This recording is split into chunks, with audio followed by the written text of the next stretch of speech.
بسم اللہ الرحمن الرحیم۔ السلام علیکم ڈیئر ویورز، آج کا ٹاپک حضرت محمد صلی اللہ علیہ وآلہ وسلم۔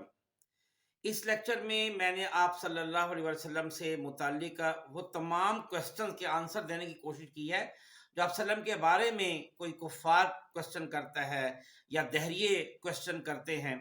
تو یہ اس میں جو میں انفارمیشن لایا ہوں وہ انہی لوگوں کے لیے بہترین جواب ہے۔ اس سے آپ کا ایمان بہت تازہ ہو جائے گا۔ میں شروع یہاں سے کرتا ہوں کہ نبی پہلی بات کن حالات میں آتا ہے، یہ نہیں کہ جب بھی کوئی اٹھ کے نبوت کا دعویٰ کر دے۔ دیکھیں، اس کے لیے 5 حالات ہونا ضروری ہیں۔ نمبر 1، ایک تو اگر اس قوم تک پہلے کوئی نبی نہ آیا ہو تب نبی آتا ہے۔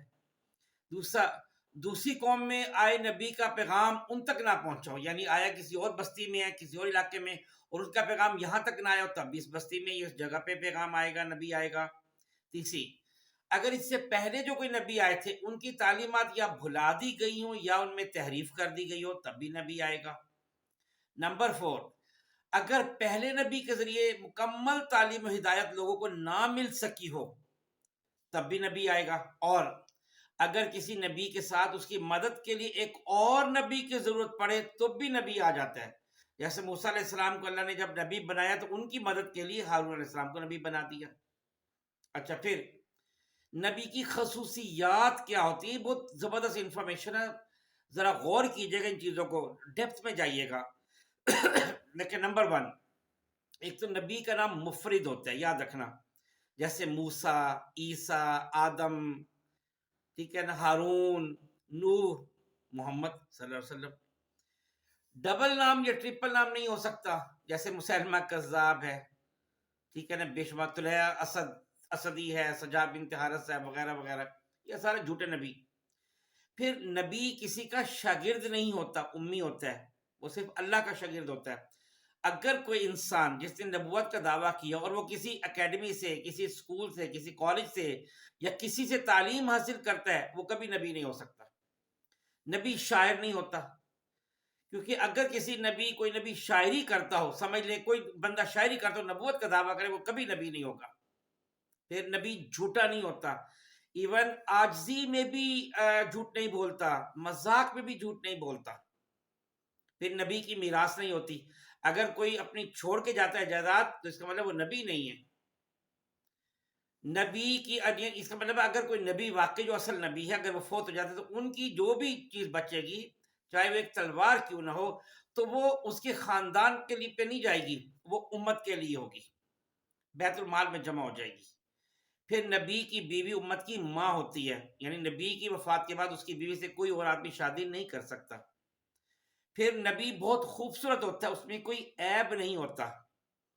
اس میں ایک مثال، چھوٹی سی بات بہت امپورٹنٹ ہے بتانا، کہ آپ کو سب جانتے ہیں کہ حضور پاک صلی اللہ علیہ وسلم کا دانت مبارک غزوہ احد میں ہلکا سا پارٹ ٹوٹا تھا، یہ ایک دیکھنے سے عیب نظر آتا ہے، لیکن صحابہ فرماتے ہیں کہ آپ صلی اللہ علیہ وسلم کا وہ جو ٹوٹا تھا جب آپ مسکراتے تھے تو اتنا خوبصورت لگتا تھا کہ پہلے سے بھی زیادہ حسین نظر آتے تھے۔ تو اللہ نے اس کی وہ جو چھوٹا سا وہ جو پڑا تھا عیب نما کہوں گا، وہ اللہ نے اس کی خوبصورتی آپ صلی اللہ علیہ وسلم کی بنا دی۔ جیسے کالا نقطہ، کوئی کالا تل، اصل تو بدصورتی ٹائپ ہوتا ہے، لیکن بعض اوقات یہاں کہیں ایسا کالا تل ہوتا ہے جس سے انسان پہلے سے بھی زیادہ خوبصورت ہو جاتا ہے۔ پھر نبی کا کردار بے عیب ہوتا ہے، اس کا بچپن بھی بے عیب ہوتا ہے، جوانی بے عیب ہوتی ہے۔ دیکھیں، ہمارے جو غلام ہیں وہ ہمیں بہت اچھی طرح جانتے ہیں، بیوی بہت اچھی طرح انسان کو پہچانتی ہے، دوست بچپن کا بہت اچھی طرح جانتا ہے۔ تو آپ دیکھیں حضور پاک صلی اللہ علیہ وسلم پر جو سب سے پہلے ایمان لائے آپ کی بیوی، حالانکہ بیوی کو تو سب سے اچھی پہچان ہوتی ہے، اگر آپ کی کردار میں کوئی عیب ہوتا تو کیا آپ کی بیوی ایمان لاتی ہے؟ حضرت خدیجہ۔ پھر آپ صلی اللہ علیہ وسلم کے دوست، بچپن کے دوست ابو بکر صدیق، وہ ایمان لائے۔ پھر آپ صلی اللہ علیہ وسلم کے جو غلام تھے وہ ایمان لائے۔ آپ اندازہ کریں تو اس کا مطلب ہے آپ کا کردار ہر لحاظ سے بے عیب تھا۔ اچھا، پھر نبی جہاں فوت ہوتا ہے وہیں دفن ہوتا ہے، یہ نشانی ہوتی ہے۔ آپ اس میں یہ دیکھیں کہ معراج کی رات، یعنی حضور پاک صلی اللہ علیہ وسلم جب بیت المقدس میں نماز پڑھی اور نماز پڑھائی، ہر وہ انسان جس نے اس رات انسانوں میں سے آپ صلی اللہ علیہ وسلم کے پیچھے نماز پڑھی وہ نبی ہے۔ اگر کوئی ایسا انسان جو نبوت کا دعویٰ کرتا ہے، جیسے بے شمار لوگوں نے نبوت کا دعویٰ کیا، مکنا خراسانی ہے، غلام احمد قادیانی ہے، اسحاق اخرس ہے، مغیرہ بن سعید ہے، صالح بن طریف ہے، اسود انسی ہے، سجا بن تہار وغیرہ وغیرہ وغیرہ، ان میں سے کسی نے بھی آپ صلی اللہ علیہ وسلم کے پیچھے بیت المقدس میں نماز نہیں پڑھی تھی جب آپ معراج پہ گئے تھے، اس میں ان میں سے یہ سارے جھوٹے ہیں، تو یہ نشانی ہے۔ اچھا پھر تورات، انجیل اور زبور میں جو نشانیاں بتائی گئی ہیں وہ آپ صلی اللہ علیہ وسلم میں فٹ آتی ہیں۔ مثلاً تورات میں حضور پاک صلی اللہ علیہ وسلم کے لیے جو لفظ استعمال آیا ہے وہ ہے شلوہ، اس کا معنی تھا رسول اللہ، اور اس پہ یہ آپ صلی اللہ علیہ وسلم کے بارے میں کہ تمام امتیں یعنی تمام لوگ ان کے پاس اکٹھے ہو جائیں گے، اور آپ دیکھ رہے ہیں آپ صلی اللہ علیہ وسلم کے پاس تمام جو صحابہ کرام ہیں ہر جگہ سے اکٹھے ہو گئے تھے۔ انجیل میں آپ صلی اللہ علیہ وسلم کے بارے میں کہ تسلی دینے والا آئے گا جو ہمیشہ تمہارے ساتھ رہے گا، اور آپ کو پتہ ہے حضور پاک صلی اللہ علیہ وسلم ہر ایک کو تسلی دیتے، ڈھارس بندھاتے، چاہے کوئی بیمار ہے یا جو بھی ہے جس کا کوئی ایشو، آپ صلی اللہ علیہ وسلم کا مسئلہ حل کرتے۔ اس میں یہ بھی ہے کہ وہ سچی روح ہوگا اور میرے بارے میں گواہی دے گا۔ آپ صلی اللہ علیہ وسلم کے بارے میں گواہی دی، تمام انبیاء کے بارے میں گواہی دی۔ زبور میں ہے کہ اس کے دو کندھوں کے درمیان مہر نبوت ہوگی، وہ کھجوروں والی سرزمین کی طرف ہجرت کرے گا، اور آپ دیکھیں آپ صلی اللہ علیہ وسلم کے دونوں کندھوں کے درمیان پیچھے بڑی مہر نبوت ایک موٹی سی، اور تورات میں آپ صلی اللہ علیہ وسلم کے لیے فارق قلید کا لفظ استعمال ہے، اس کا معنی احمد ہوتا ہے۔ اچھا غور کریں کہ ہندوؤں کی کتابوں میں جو وید ہے ان میں بھی آپ صلی اللہ علیہ وسلم کے بارے میں جو ذکر ہے، جو نشانیاں بتائے گی وہ آپ صلی اللہ علیہ وسلم میں بالکل فٹ آتی ہیں۔ دیکھیں اس میں یہ ہے کہ وہ بہت ممتاز خاندان سے ہوگا، آپ صلی اللہ علیہ وسلم قریش خاندان سے تھے، سپر صلاحیتوں کا مالک ہوگا، آپ صلی اللہ علیہ وسلم کی جو معجزات ہیں جیسے چاند اور ٹکڑے ہونا، سورج کا پلٹ آنا، کنکریوں کا کلمہ پڑھنا، ٹھیک ہے نا، وغیرہ وغیرہ، کھجور کے تنے کا رونا، پھر وہ سچ قائم کرے گا اور سچا ہوگا، آپ صلی اللہ علیہ وسلم صادق تھے، اس کے دوست اس کے لیے بنیاد ثابت ہو گیا۔ آپ دیکھیں آپ صلی اللہ علیہ وسلم کے جو صحابہ کرام تھے کہ آپ کی خاطر جان لٹانے پر تیار تھے، حتیٰ کہ ایک صحابی کہتے ہیں کہ ہمارے جسموں کو 1000 دفعہ ٹکڑے ٹکڑے کر دیا جائے اور اس کے بدلے میں آپ صلی اللہ علیہ وسلم کے پاس صرف کانٹا چبھے، ہم یہ بھی برداشت نہیں کرتے۔ پھر اس میں یہ بھی کہ وہ جزیرے میں پیدا ہوگا، عرب کو جزیرہ نما کہتے تھے، تو وہ بھی پیدا ہوئے کہ آپ کے والد کا نام وشنو بھگت ہوگا، وشنو بھگت ہوتا ہے خدا کا بندہ، یعنی عبداللہ اس کا معنی ہے۔ ان کی والدہ کا نام سومنائی ہوگا، سومنائی کا معنی امن یعنی آمنہ۔ اس کی جو پسندیدہ خوراک ہے کھجور اور انجیر ہوگی، آپ صلی اللہ علیہ وسلم کی بھی پسندیدہ خوراک کھجور اور انجیر تھی۔ نہایت ایماندار ہوگا، آپ صلی اللہ علیہ وسلم امین کے نام سے مشہور تھے۔ خدا اسے اپنے اوتار کے ذریعے پڑھائے گا، اور آپ کو پتا اوتار حضرت جبریل علیہ السلام کے ذریعے اللہ تعالیٰ نے آپ کو قرآن پاک نازل کیا۔ خدا اسے تیز رفتار گھوڑا دے گا جس سے وہ آسمانوں کی سیر کرے گا، اور آپ براق کو دیکھ لیں ٹھیک ہے نا کہ اس کے ذریعے آپ صلی اللہ علیہ وسلم نے آسمانوں کی سیر کی۔ تو آپ یہ غور کریں کہ یعنی ہندو کی کتابوں میں بھی آپ صلی اللہ علیہ وسلم کے بارے میں جو باتیں ذکر ہے وہ بھی آپ صلی اللہ علیہ وسلم پہ فٹ آتی ہیں۔ اچھا اس میں اگلا ایک پوائنٹ یہ ہے کہ نبی جو بھی آتا ہے نا وہ اس دور کی ڈیمانڈ کے مطابق جو ریکوائرمنٹ ہوتی ہے اس کے مطابق اس کے اندر خصوصیات یا معجزے ہوتے ہیں۔ آپ غور کریں موسیٰ علیہ السلام کے دور میں جادو بہت سر چڑھ کر بولتا تھا، بہت دورہ تھا جادو کا، تو اللہ تعالیٰ نے موسیٰ علیہ السلام کو جو معجزے دیے وہ بھی سارے ایسے ہی تھے، جیسے آپ کو عصا کا معجزہ ہے کہ جادوگروں نے سانپ بنائے رسیوں سے، تو آپ نے عصا اژدہا بن گیا جو سب کو کھا گیا۔ عیسیٰ علیہ السلام کے دور میں طب اور حکمت بہت عروج پر تھی، تو عیسیٰ علیہ السلام کو جو معجزے دیے گئے اس نے سب کو حیران کر دیا۔ مردے کو زندہ کرنا کوئی چھوٹا بڑا تو نہیں، اس سے بڑا معجزہ کیا ہوگا؟ اشوب چشم، آنکھ ہاتھ لگانا اشوب چشم ٹھیک ہو جانا، کوڑ کا ماس ٹھیک ہو جانا، اور مٹی کا پرندہ بنانا اور اس کو پھونک مارنا تو زندہ بن جانا۔ مصر کا حسن بہت مشہور تھا، تو اس میں یوسف علیہ السلام جیسے حسین کو اللہ تعالیٰ نے پیغمبر بنا کر بھیجا۔ اور حضور پاک صلی اللہ علیہ وسلم کے دور میں جو عرب لوگ تھے وہ فصاحت و بلاغت میں بہت عروج پر تھے، تو اللہ تعالیٰ نے پھر قرآن پاک نازل کیا، تو قرآن پاک سے بہتر کوئی ایسی صورت کہ انہوں نے دعویٰ کیا، قرآن پاک میں دعوت کیا کہ جیسی کوئی ایک بھی صورت دے کر آ جاؤ، اور دیکھا سورۃ الکوثر صرف 3 آیتیں تھی، وہ کعبے میں لٹکائی گئی، اتنا سے لٹکی نہیں کہ کوئی اس کے مقابلے میں کوئی کلام لے کر آ جائے۔ تو چوتھا مصرع کیا لایا گیا، جو ایک بہت بڑا شاعر تھا ان کا، قومی شاعر سمجھ لے، اس نے آ کے لکھا، کیونکہ اس نے پڑھا نا کہ انا اعطیناک الکوثر فصلی لربک وانحر ان شانئک هو الابتر، تو اس نے چوتھا مصرع لکھ دیا ما ھذا کلام البشر، یہ تو کسی انسان کا کلام ہی نہیں ہے۔ اچھا پھر نبی کا جو دعویٰ آپ صلی اللہ علیہ وسلم کا وہ عالمگیر ہے کسی نبی نے یہ نہیں کہا کہ میں پوری کائنات کے لیے آیا ہوں، پوری دنیا کے لیے آیا ہوں۔ آپ صلی اللہ علیہ وسلم واحد ہے جنہوں نے کہا کہ میں ساری دنیا کے لیے آیا ہوں، تمام جنوں کے لیے بھی انسان، تمام انسانوں کے لیے آیا ہوں۔ کسی نبی رسول نے یہ نہیں کہا کہ ان کی شریعت قیامت تک رہے گی۔ آپ کا دعویٰ یہی ہے کہ قیامت تک رہے گی، اور واقعی ایسا ہی ہے، ٹھیک ہے۔ آپ یہ دیکھیں کہ آپ صلی اللہ علیہ وسلم کا جو جسم مبارک ہے، جسد اطہر، قبر میں جب نور الدین زنگی والا وہ پورا واقعہ، اس میں جب نور الدین زنگی وہاں تک پہنچا تو دیکھا آپ صلی اللہ علیہ وسلم کا جسم بالکل صحیح سلامت، ویسے کہ ویسے ہی۔ تو اس چیز ساری ثابت کرتی کہ آپ صلی اللہ علیہ وسلم اللہ کے نبی اور آخری نبی ہے۔ آپ صلی اللہ علیہ وسلم نے جو باتیں بتائی ہیں ان میں سے کبھی کوئی بات جھوٹی نہیں نکلی۔ جو فیوچر کی باتیں بتائی گئی، اور ایون آپ صلی اللہ علیہ وسلم کے دور سے ہزاروں سال بعد جو آئے تھے، وہ بھی باتیں آپ کو نظر آ رہی ہیں، وہ ساری ٹھیک نکلی ہوئی ہیں۔ مثلا دیکھیں، اب میں کچھ قریب کی باتیں بتاتا ہوں، پھر میں دور کی باتیں بتاتا ہوں۔ آپ نے کہا تھا کہ فارس و روم فتح ہوں گے، وہ فتح ہو گئے۔ سوراخوں کو کہا تھا کہ اس دن تیرا کیا حال ہوگا جب کسرا کے کنگن تجھے ملیں گے سونے کے۔ وہ دیکھو کسرا کے کنگن سوراخے کے حصے میں آئے تھے۔ صلح حدیبیہ کے موقع پر آپ نے کہا تھا کہ آئندہ ہم حملہ کریں گے، اور واقعی ایسا ہوا، فتح مکہ ہوا۔ غزوہ بدر سے ایک رات پہلے آپ صلی اللہ علیہ وسلم نے سب صحابہ کرام کو جگہ بتائی کہ کہاں پہ کون کون سا کافر جو ہے وہ جہنم رسید ہوگا، اور وہیں جو جگہ بتائی تھی وہاں پہ وہ سب کافر جو مارے گئے۔ آپ صلی اللہ علیہ وسلم نے پہاڑ پر کھڑے تھے، اور آپ کے ساتھ حضرت ابوبکر صدیق اور حضرت عمر، حضرت عثمان رضی اللہ عنہ کھڑے تھے۔ تو آپ نے کہا تھا جب پہاڑ ہلنے لگا تو آپ نے کہا کہ رک جا، کہ تیرے اوپر ایک نبی، ایک صدیق اور 2 شہداء کھڑے ہیں۔ اور دیکھیں حضرت عمر، عثمان رضی اللہ عنہ مجمعین دونوں شہید ہوئے۔ پھر آپ نے یہ بھی کہا تھا کہ میری امت میرے پوتے یعنی حسین کو شہید کرے گی، اور دیکھیں ایسے ہی ہوا۔ آپ صلی اللہ علیہ وسلم نے پچھلی امتوں کو جو واقعات بتائے وہ بھی درست ہے، اور جو ہزاروں سال بعد والی باتیں بتائیں، جیسے گھر گھر سے گانے بجانے کی آوازیں آئیں گی، دیکھو آج کل آ رہی ہیں، لوگ موسیقی کے آلات جیبوں میں لیے پھریں گے، ہمارے موبائل دیکھ لیں۔ بیٹیاں ماؤں پر حاکم ہوں گی، وہ بھی دیکھ لیں۔ لوگ گدیوں پر بیٹھ کر مسجد آئیں گے، ہماری گاڑیاں دیکھ لیں۔ مرد گھر آ کر سارے دن کی کاروائی دیکھ لے گا، CCTV کیمرہ دیکھ لیں۔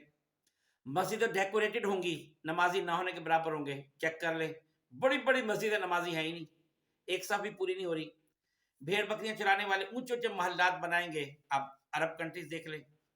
امانت میں خیانت کی جائے گی، ملکوں کے حالات دیکھ لیں، حکمرانوں کو دیکھ لیں۔ دنیاوی تعلیم کو دینی تعلیم پر فوقیت دی جائے گی، آپ دیکھ لیں۔ جو سب سے، اگر کسی بچے میں کوئی نقص ہے تو اس کو دین کی تعلیم پہ لگا دیتے، ورنہ دنیا کی تعلیم دی جاتی ہے۔ مسلمان غیر مسلموں کی نقل کریں گے، آپ ہمارے فیشن دیکھ لیں، ٹھیک ہے، کپڑے، بال، داڑھی سب دیکھ لیں۔ خواتین باریک ترین لباس پہنیں گی، اور آپ دیکھ لیں ان کے لباس۔ لوگ ایک دوسرے سے ٹکرا کر مریں گے، ایکسیڈنٹ کو دیکھ لیں۔ زلزلے بکثرت آئیں گے، گانے بجانے والوں کی بد عزت ہوگی، آپ دیکھ لیں۔ جو گانے بجانے والے آج کل وہ سنگرز اور سٹار کہلاتے ہیں۔ تو اس سے پتہ چلتا ہے کہ آپ صلی اللہ علیہ وسلم نے جو باتیں بتائی ہیں وہ سچ ہے، اور یہی پیغمبر ہونے کی نشانی ہے۔ اچھا، اب میں بتانے لگا کہ حضور پاک صلی اللہ علیہ وسلم خاتم النبیین ہیں، اس پہ کچھ دلائل دینے لگا ہوں۔ دیکھیں، ایک تو یہ کہ یہ بات یاد رکھیں کہ آخر میں آنا، خاتم ہونا، نبیوں کے سلسلے کو ختم کرنا، آخر میں آنا تو کوئی کمال نہیں ہوتا۔ شروع میں آنا تو پھر بھی کوئی بندہ کہتا ہے کمال ہے، آخر میں آنا تو کمال نہیں ہوتا۔ تو پھر آپ صلی اللہ علیہ وسلم خاتم النبیین ہے تو کمال کیا ہے؟ کہ آخر میں آنا کمال ہے؟ یہ میں آپ کو ابھی اس کا جواب دیتا ہوں۔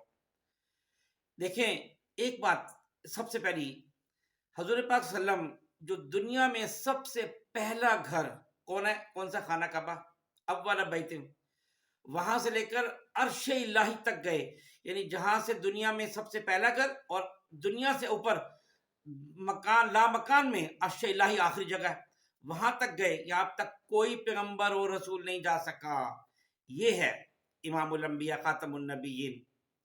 اچھا، آپ صلی اللہ علیہ وسلم کا کلمہ تو نبی بھی پڑھتے تھے۔ اللہ تعالیٰ نے آدم علیہ السلام جو عرش پر لکھا دیکھا، تو آپ صلی اللہ تعالیٰ آدم علیہ السلام نے مانگی، دعا مانگی تھی آپ صلی اللہ علیہ وسلم کے وسیلے سے۔ پھر آپ دیکھیں کہ اگر آپ صلی اللہ علیہ وسلم نبی نہیں ہے تو مجھے ذرا بتائیں کہ آپ کے جو حدیث ہے کہ لو کان بعدی نبی وکان عمر، کہ اگر میرے بعد کوئی نبی ہوتا تو عمر ہوتے۔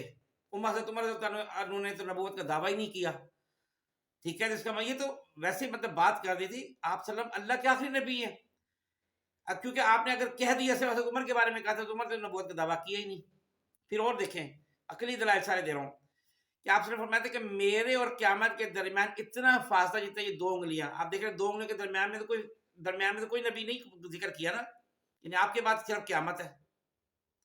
پھر آپ دیکھیں کہ قرآن پاک میں آیت ہے کہ والذین یؤمنون بما انزل الیک وما انزل من قبلک وبالآخرۃ هم یوقنون، کہ جو آپ سے پہلے آئے اور جو آپ کے یعنی وہ لوگ جو ایمان لائے آپ پر اور آپ سے پہلے والوں پر اور آخرت پر. آپ غور کریں، آپ پر ایمان لائے اور آپ سے پہلے والے، آپ تمام پیغمبر آپ سے پہلے آئے، اور اس کے بعد کہا گیا اور آخرت پر، یعنی درمیان میں کوئی اور نبی کی ضرورت نہیں ہے، نہ آئے گا کوئی نبی.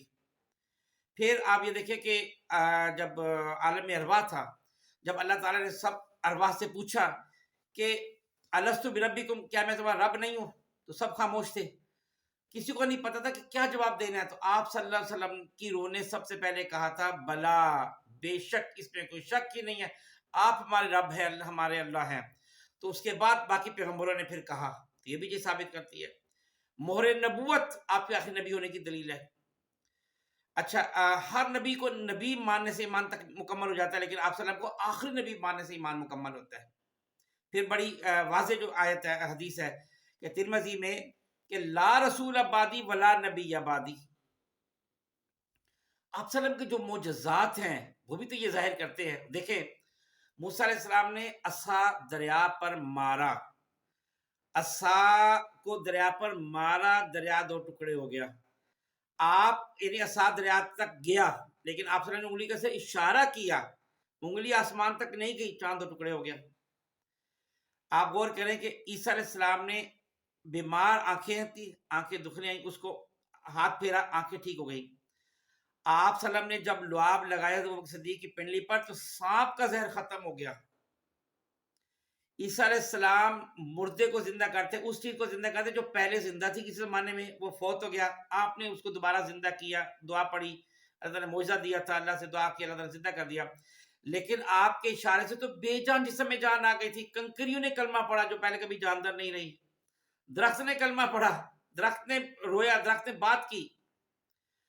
آپ دیکھیں کہ آپ صلی اللہ علیہ وسلم نے جو رومال صاف کیا ایک دفعہ، ہاتھ صاف کیا رومال سے، اس صحابی اس رومال کو ہمیشہ آگ میں ڈالتے تو آگ جو ہے نا اس رومال کو صاف کر دیتی، اس کو کبھی نہ جلاتی.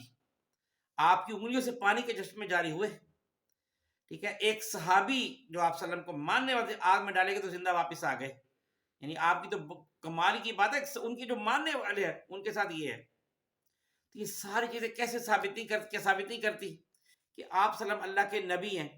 دیکھیں، کسی نے عالمگیر نبوت کا دعویٰ نہیں کیا، صرف آپ نے کیا ہے، تو پھر ہم آپ کی بات مانیں گے، کیونکہ آپ نے تو کبھی جھوٹ بولا ہی نہیں. کفار بھی سب یہی کہتے تھے. کسی نبی نے مستقل شریعت کا دعویٰ نہیں کیا، آپ نے کیا. پھر آپ دیکھیں قرآن پاک میں کہ جگہ جگہ یا ایھا الناس، اے لوگو، پوری دنیا کے لوگوں کو مخاطب کیا گیا. یا بنی اسرائیل تو نہیں کہا گیا نا. انی رسول اللہ علیکم جمیعا، میں تم سب کی طرف رسول بنا کر بھیجا گیا ہوں. گویا دیکھیں ہر نبی کی بعثت کا دائرہ محدود تھا، علاقہ محدود، عرصہ بھی محدود، جنس بھی محدود، لیکن آپ صلی اللہ علیہ وسلم تمام انسانوں کے لیے، جنوں کے لیے، سب کے لیے نبی بنا کر آئے. اچھا، اب یہ دیکھیں کہ تورات میں یہ ہے کہ غیر قوموں کی طرف نہ جانا، بلکہ اسرائیل کے گھر کی کھوئی ہوئی بھیڑوں کے پاس جانا، یعنی بنی اسرائیل. تو آپ صلی اللہ علیہ وسلم کے بارے میں تو اللہ تعالیٰ نے کہ تمام لوگوں کو تبلیغ کرے، پوری دنیا کے لوگوں کو آپ اللہ کی حقانیت اور وحدانیت کی تبلیغ کریں. ایک اور بھی بات ہے کہ کسی پیغمبر کی قبر آپ دیکھیے حتمی نہیں ہے، لیکن تاریخی حتمی شہادت سے آپ صلی اللہ علیہ وسلم کی قبر پر کسی کو شک نہیں ہے. پھر کسی پیغمبر کی کوئی زیادہ ڈیٹیل محفوظ نہیں ہے، تھوڑا بہت ہے جو قرآن پاک میں ہے، لیکن آپ صلی اللہ علیہ وسلم کی ایک ایک تعلیم محفوظ ہے. آپ کے جانور کے نام تک محفوظ ہے، اسلحہ کا نام بھی محفوظ ہے کہ جتنے بھی آپ صلی اللہ علیہ وسلم کی تلواریں وغیرہ جو تھی ان کا نام تک محفوظ ہے. اچھا، پھر ایک اور چیز، زبور میں صرف دعائیں ہیں، انجیل میں صرف اخلاقی تعلیمات ہیں، تورات میں قوانین ہیں، لیکن قرآن پاک میں دعائیں بھی ہیں، اخلاقیات بھی ہے، قوانین بھی ہے. گویا ہر دور کے لیے یہ ہے، ہر معاشرے کے لیے ہے، ہر مزاج کے لوگوں کے لیے ہے، ہر طرح کے لوگوں کے لیے ہے. اچھا، کچھ لوگ نا یہ اعتراض کرتے ہیں کہ خاتم النبیین الف لام جب لگتا ہے نا تو وہ کہتے ہیں الف لام تو خاص کرتا ہے، یعنی ان کے کہنے کے بقول خاتم النبی کا مطلب آپ خاص اللہ کے نبی ہیں، اس کا مطلب آپ کا سلسلہ ختم نہیں ہوا، یعنی ان کا کہنا یہ ہے. آپ دیکھیں جیسے حضرت عباس وہ خاتم المہاجرین ہیں، اس کا مطلب یہ نہیں بنتا کہ ان کے بعد کسی نے ہجرت ہی نہیں کرنی۔ مسجد نبی خاتم المساجد ہے، اس کا مطلب یہ تھوڑی ہوتا ہے کہ مسجد نبی کے بعد کوئی مسجد ہی نہیں بنی، لاکھوں مسجدیں بنی ہیں۔ حضرت مولانا انور شاہ کشمیری رحمۃ اللہ علیہ خاتم المحدثین کہلاتے ہیں، خاتم المفسرین، تو یہ اس کا مطلب یہ نہیں کہ ان کے بعد کوئی محدث آنے نہیں ہے۔ تو آپ صلی اللہ علیہ وسلم جو خاتم النبی نا، تو اس کے بعد آپ نے اپنا خود بتا بھی دیا کہ لا نبی بعدی، میرے بعد کوئی نبی نہیں آئے گا۔ اچھا، ایک اور بات کہتے ہیں جی، عیسیٰ علیہ السلام زندہ ہیں اور آسمانوں پر ہیں، تو وہ اوپر ہے یعنی افضل ہو گئے۔ آپ صلی اللہ علیہ وسلم فوت ہو گئے ہیں اور نیچے ہے، زمین پر ہیں۔ دیکھیں، زندہ ہونا تو کمال نہیں ہے، کیونکہ ایک دن وہ ایک دن انہوں نے بھی فوت ہو جانا ہے۔ زندہ تو فرشتے بھی ہیں، زندہ تو جن بھی ہیں، زندہ تو شیطان بھی ہے۔ بات زندہ ہونا کمال نہیں ہے، یہ مثال دینی نہیں چاہیے لیکن بتانے کے لیے صرف کہ زندہ ہونا کمال نہیں ہے، ٹھیک ہے۔ آپ دیکھیں، فرشتے آسمانوں پر ہیں، اونچے ہیں، لیکن انہی فرشتوں نے آدم علیہ السلام کو سجدہ کیا تھا نا۔ انسان افضل ہے، اور ویسے بھی ترازو میں بھاری شے نیچے ہی ہوتی ہے۔ ایک اور لوگ کہتے ہیں کہ جی دیکھیے، عالم کی پیروی کرنے سے عالم بن جاتا ہے، محدث کی پیروی کرنے سے انسان محدث بن جاتا ہے، ولی کی پیروی کرنے سے ولی بن جاتا ہے، نبی کی پیروی کرنے سے نبی بن جاتا ہے۔ لوگ کہتے ہیں ایسا نہیں ہے۔ پہلی بات تو ہے کہ نبی اللہ کا چنا ہوا ہوتا ہے، ہر انسان نبی نہیں بن سکتا، جتنی مرضی عبادت کر لے نبی نہیں بن سکتے۔ تو اس کا جواب بڑا شاندار ہے، وہ یہ کہ اگر ایسی بات ہے تو پھر فی سبیل اللہ، اللہ کا راستہ جہاد ہے، تو پھر تو اس راستے کی پیروی کرنے سے اللہ نعوذ باللہ بن جائے، ایسا نہیں ہوتا۔ اچھا، ایک اور بات کہ آپ صلی اللہ علیہ وسلم نے فرمایا تھا کہ میں اس وقت بھی نبی تھا جب آدم علیہ السلام مٹی اور گارے کی منزلیں طے کر رہے تھے۔ تو لوگ کہتے ہیں کہ اس کا مطلب آپ تو وسلم تو سب سے پہلے ہیں، ان سے بھی پہلے، تو وہ خاتم النبیین کیسے ہو گئی؟ بھئی وہ عالم ارواح تھا، ٹھیک ہے۔ پیدائش میں آپ صلی اللہ علیہ وسلم میں ابتدا ہے، لیکن مبعوث ہونے میں، نبوت کے لحاظ سے آپ دیکھیں، جب انہوں نے اعلان کیا باقاعدہ دنیا میں، اس عالم دنیا میں، تو یہاں پہ آپ صلی اللہ علیہ وسلم سب سے آخر میں آئے۔ وہ عالم ارواح کی بات ہو رہی تھی، وہ زمانی یعنی حساب سے۔ وہ دنیا میں جتنے بھی جھوٹے نبی آئے جنہوں نے دعویٰ کیا، وہ سارے اپنے اپنے انجام کو بھی پہنچے۔ ان سب کی اگر آپ ہسٹری پڑھیں تو کلیئر ہو جاتی ہے کہ نہ کسی کا اخلاق اچھا تھا، نہ کوئی گناہوں سے پاک تھا، نہ ہی یہ کہ کسی نے اس سے کوئی یہ ایسا کوئی خصوصیت جو میں نے پہلے بتائی ہے کہ کسی کا شاگرد نہ ہو، وہ شاگرد بھی کسی نہ کسی کے تھے۔ جو بھی چیزیں بتائی وہ کسی پر پوری نہیں اترتی۔ یہ سب لوگوں نے، جتنے بھی لوگ ہیں، وہ تقریباً 28-30 لوگ جو آ چکے اب تک، یہ سب صرف فراڈ تھے، صرف فراڈ۔ حضور پاک صلی اللہ علیہ وسلم اللہ کے نبی ہیں اور آخری نبی ہیں۔ اچھا، بعض لوگ یہ کہتے ہیں کہ جب قرآن پاک مکمل ہے، الیوم اکملت لکم دینکم، ٹھیک ہے، تو پھر حدیث کی ضرورت کیوں ہے؟ دیکھیں، حدیث اصل میں قرآن پاک کی تفسیر ہے، تشریح ہے۔ مثال کے طور پہ قرآن پاک میں نماز کا حکم ہے، لیکن نماز کا طریقہ تو نہیں ہے، تو آپ کا نماز کا طریقے کی تو آپ کو حدیث چاہیے۔ قرآن پاک میں روزے کا ذکر ہے، لیکن روزے کا کوئی طریقہ تو نہیں ہے، سحری کا ذکر نہیں، افطاری کا ذکر نہیں۔ تو قرآن پاک میں صرف جنرل احکامات ہیں، اس کی جو تشریح ہے مکمل لحاظ سے، ہر ایک چیز کا طریقہ، وہ سارا حدیث میں ہے۔ تو حدیث کو آپ علیحدہ رکھ کے آپ مسلمان صحیح طور پہ بن ہی نہیں سکتے، کیونکہ آپ کو تو یہی نہیں پتہ۔ مثال کے طور پہ آپ اگر ہم طریقوں کو چھوڑ بھی دیں، ٹائمنگ کیا ہوں گے؟ قرآن پاک میں اس چیز کا ذکر نہیں ہے، تو حدیث مسٹ ہے۔ اور وہ جو قرآن پاک میں نا کہ وَأَمَّا بِنِعْمَتِ رَبِّكَ فَحَدِّثْ، جو آپ کو نعمت دی گئی اسے بیان کرو، یہاں نعمت سے مراد آپ صلی اللہ علیہ وسلم کی حدیث ہی ہے، کہ جو قرآن پاک ہے اس کی تشریح کرو، اور تشریح کیا ہے؟ حدیث ہے۔ آپ صلی اللہ علیہ وسلم کی 5 خصوصیت ایسی ہیں جو کسی اور پیغمبر کو نہیں ملی۔ نمبر 1 ہے جوامع الکلام، آپ کی بات بہت جامع ہوتی تھی۔ آپ دیکھیں، آپ صلی اللہ علیہ وسلم کی جتنی بھی نصیحتیں ہیں، تقاریر ہیں، وہ بہت مختصر ہوتی تھی۔ پہلی بھی دیکھ جب آپ صلی اللہ علیہ وسلم نے تبلیغ شروع کی تو آپ نے یہی کہا تھا کہ قولوا لا الہ الا اللہ تفلحوا، یہاں سے بس اتنی بات کی تھی۔ پھر روب کے ساتھ آپ کی مدد کی گئی ہے، یعنی کئی کلومیٹر سے جو آدمی آپ سے ملنے آ رہا ہوتا اس پر آپ کی شخصیت کو روب پڑ جاتا تھا۔ آپ صلی اللہ علیہ وسلم کے لیے مال غنیمت حلال کر دیا گیا، اس سے پہلے ایسا نہیں تھا، کسی پیغمبر کے لیے حلال نہیں تھا۔ آپ صلی اللہ علیہ وسلم کے لیے پوری دنیا مسجد بنا دی گئی. پہلے زمانے میں آپ صلی اللہ علیہ وسلم سے پہلے جتنے بھی پیغمبر گزرے ان کا مسجد کے لیے نماز کے لیے ان کی جگہ فکس ہوتی تھی. اور آپ صلی اللہ علیہ وسلم تمام جن اور انسانوں کے لیے نبی بن کر آئے ہیں. اس سے پہلے لوگ جو جتنے بھی پیغمبر آئے ایک خاص جگہ کے لیے، خاص علاقے کے لیے، خاص قوم کے لیے نبی ہوتے تھے. اگر آپ حضور پاک صلی اللہ علیہ وسلم کا خاندان اور قبیلہ اگر اس کو بھی اگر آپ ڈیٹیل میں دیکھیں گے تو آپ حیران رہ جائیں گے. مثال کے طور پہ حضور پاک صلی اللہ علیہ وسلم قبیلہ قریش کی شاخ بنو ہاشم سے ہوئے، جو سب سے زیادہ معزز اور محترم قبیلہ تھا. اگر آپ جو باقی قبیلے ہیں تھوڑا سا ان کو دیکھ لیں، مثلا عاد کا معنی واپس، سمود کا معنی پوشیدہ. ایک قبیلہ تھا جرم، اس کا معنی کمہار. تسم شعبدہ باز، کوہتان قحط والی جگہ، تئی سمٹنا، نصر مانند. ایک قبیلہ عمران آبادی، ہارسا خفیہ، سالبہ لومڑی کی آواز.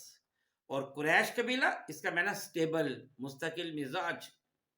اور اس کی شاخ بنو ہاشم سے تھے، وہ جو سب سے زیادہ مہمان نواز تھے. پھر آپ دیکھیں صلی اللہ علیہ وسلم کے جو والد کا نام تھا عبداللہ، اللہ کا بندہ، لیکن چچاؤں کے نام دیکھ لیں.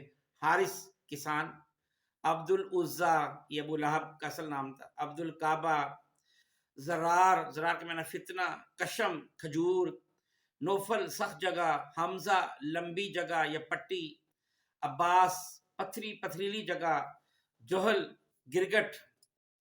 آپ صلی اللہ علیہ وسلم مکہ میں پیدا ہوئے، یہ جو زمین کا مرکز ہے تاکہ پوری زمین تک آپ کی تعلیمات پہنچ سکے. اچھا، آپ صلی اللہ علیہ وسلم کے دادا نے آپ کا نام رکھا محمد، جس کی سب سے زیادہ تعریف کی گئی ہو.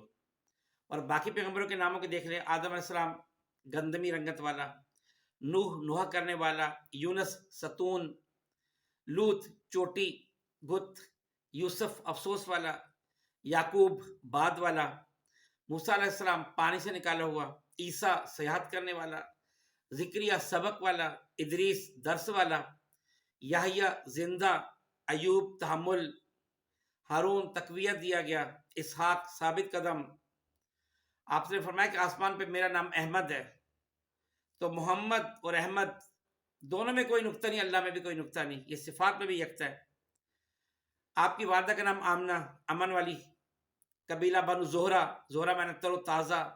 اور باقی قبائل کے نام دیکھ لیں، بنو امیہ رات، مخزوم ناک چھدی ہوئی، عدی وادی کا کنارہ، ثقیف جھگڑا کرنے والا، ساسا درہم بھرم، غطفان غروب، ابس چہرے پر ناپسندیدگی کے بل. حضرت دائی حلیمہ سعدیہ نے جب آپ سلام کو دیکھا تو ہم نے کہا کہ میں نے ایسا بچہ کبھی کسی گاؤں میں نہیں دیکھا. تو آمنہ نے فرمایا تھا کہ میں نے کسی شہر میں نہیں دیکھا. حضرت مطلب نے فرمایا کہ میں نے کسی علاقے میں نہیں دیکھا. تو جبرائیل السلام اگر اس وقت موجود ہوتے تو یہ بتاتے کہ میں تو کسی زمانے میں جب سے دنیا پیدا ہوئی میں نے تو آج تک ایسا بچہ دیکھا ہی نہیں ہے. اب جو حضور پاک صلی اللہ علیہ وسلم کی جو ازواج مطہرات تھی ذرا ان کے نام بھی آپ دیکھ لیں. خدیجہ کا معنی حاجیوں کی خدمت کرنے والی، سودا آرام دینے والی، عائشہ عیش دینے والی، حفصہ راتوں کو عبادت کرنے والی، میمونہ قسمت والی، صفیہ چنی ہوئی سلیکٹڈ، زینب استغفار کرنے والی، ام سلمہ سلامتی والی، ام حبیبہ پیار کرنے والی. حضرت عائشہ پر جب بہتان لگا تو اس کی گواہی خدا نے دی تھی، اور یوسف علیہ السلام پر بہتان لگا تو عورتوں نے گواہی دی، ایک آدمی نے گواہی دی. اور بی بی مریم پر لگا تو بچے نے گواہی دی، لیکن حضرت عائشہ پر بہتان لگا تو اللہ تعالیٰ نے خود گواہی دی. آپ صلی اللہ علیہ وسلم کی جو ازواج مطہرات ان کے بارے میں قرآن پاک میں کیا، یا نساء نبی لستن کاحد من النساء، یہ عام عورتوں کی طرح نہیں ہے. آپ کے جو بیٹے تھے قاسم، اس کا نام ان کا میننگ ہے برکتیں تقسیم کرنے والا. آپ کے بیٹے کا نام ابراہیم بزرگی والا، بیٹے کا نام طیب معنی پاکیزہ، بیٹی کا نام ام کلثوم بچوں کی اچھی تربیت کرنے والی، فاطمہ دوزخ سے آزاد، زینب استغفار کرنے والی، رقیہ خاوند کی خدمت کرنے والی. آپ صلی اللہ علیہ وسلم کے جو وزیر تھے وہ آپ نے فرمایا کہ زمین پر میرے 2 وزیر ابو بکر عمر اور آسمان پر جبرائیل میکائیل، دیکھیں دونوں سب کمال کے. آپ صلی اللہ علیہ وسلم کہتے کہ یوسف علیہ السلام کا جو حسن تھا نا وہ سبھی تھے، یعنی گورے چٹے اتنے کہ ان پر نظر ٹکتی نہیں تھی. اور آپ صلی اللہ علیہ وسلم کی جو رنگت تھی وہ ملیح تھی کہ چہرے پر نظر ڈالو نمکین،